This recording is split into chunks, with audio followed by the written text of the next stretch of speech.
Hey, John here, and one of the most embarrassing times in my career as a business owner also ended up being one of the greatest lessons that I ever learned.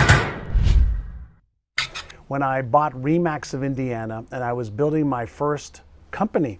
Up until that time, I was a real estate agent, making a lot of calls every day, making, appointments to sell homes, to list homes. And then the opportunity to buy RE/MAX of Indiana became available, and I had to move from Toronto, Canada to Indianapolis, Indiana. And I was responsible for building the whole infrastructure for the company: sales, marketing, management, support, technology, all the stuff required to build a business. And something happened about 15 months into being the owner of RE/MAX of Indiana and the CEO that was so embarrassing. Let me explain. At the end of each year, we would have our awards banquet. And so all of our real estate agents, all of the brokers in the offices would come to celebrate the accomplishments for the year. And my business partner, Walter Schneider, was a seasoned CEO. And at the time, his companies were worth probably $100 million back then. That was in 1987, just to put into perspective. And he said to me, hey, since you're the CEO, you need to do the opening presentation, and you need to do the opening speech, and you need to get people inspired, and you need to get people all motivated and all excited for the work that they did to give them the awards and to plan the next year. And so I was excited, and as a young entrepreneur at 27 years old at the time, I showed up to the hotel, and people were in beautiful tuxedos and dressed to the nines, and we had a beautiful ballroom, and we had a band. And I get up to speak, and I do my thing, and I think that I have done just an amazing job. And afterwards, people had fun. We gave out our awards, and the following morning, Walter asked me if he can have breakfast with me. And I said, of course we can have breakfast. Let's, have some coffee and celebrate a really great awards banquet. And I get to breakfast, and we do a little small talk. And Walter then says, what the hell did you do last night? I'm like, what do you mean? I got up, I motivated them, I got them all inspired, and I think it went great. He says, you didn't have an opening. You didn't have a middle. You didn't have an end. There was no structure to your leading them at all. He says you were all over the place. And what I can share with you is I remember being so embarrassed that my mentor, my business partner, basically thrashed my performance the night before. And then he goes on to ask me, did you do any practicing? And I said, well, what do you mean practicing? I wrote down a few bullet points of things that I wanted to say and things that I wanted to cover. He says, well, it was terrible. He said, I was so embarrassed for you. And I could tell you at that time, I felt this small. And he said something to me that I'll never forget.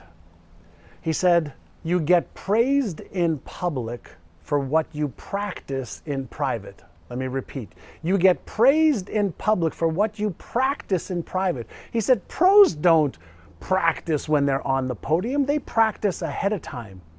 And it was obvious to me you didn't practice. Your sentences were disjointed. Your points were all over the place. He said, yeah, sure, you had some motivational things that you said, but it wasn't coherent. He says, as a CEO, as a leader, you have to be coherent. You have to lead by practicing and knowing every single piece of what you want to do, every single piece of what you want to say. And you need to know how you want them to feel, and you have to take them on a ride. And the ride you took them on was not a cohesive, coordinated ride. It was an all over the place ride. I said, wow.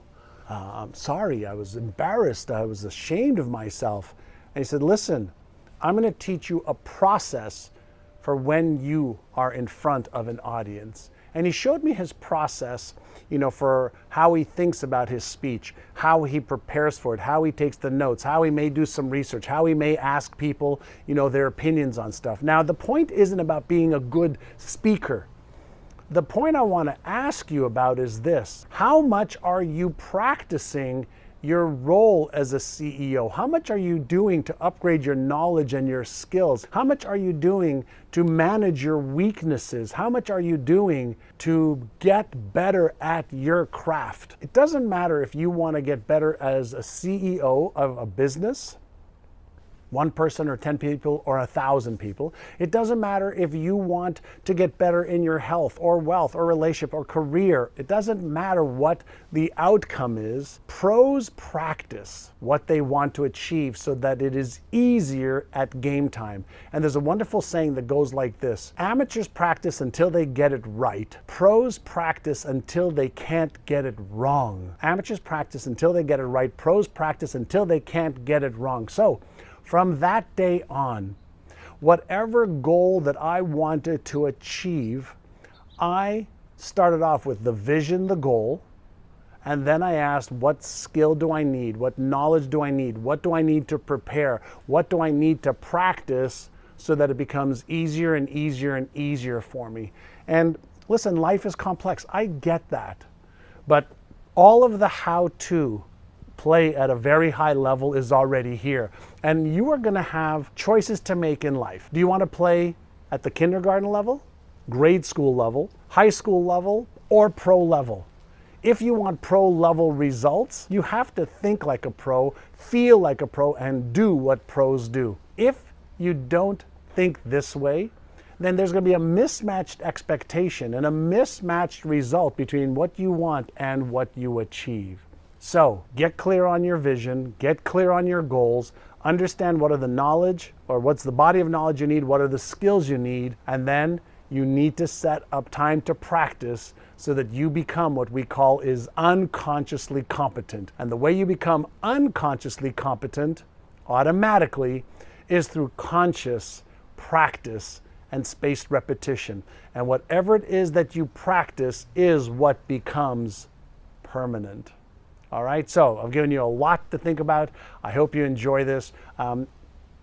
What's next for you? How do you achieve more of your goals and dreams? I really want to help you achieve success faster and easier than ever before. Think differently, manage your emotions, take the right actions in the right order, and you will achieve predictable transformations and results.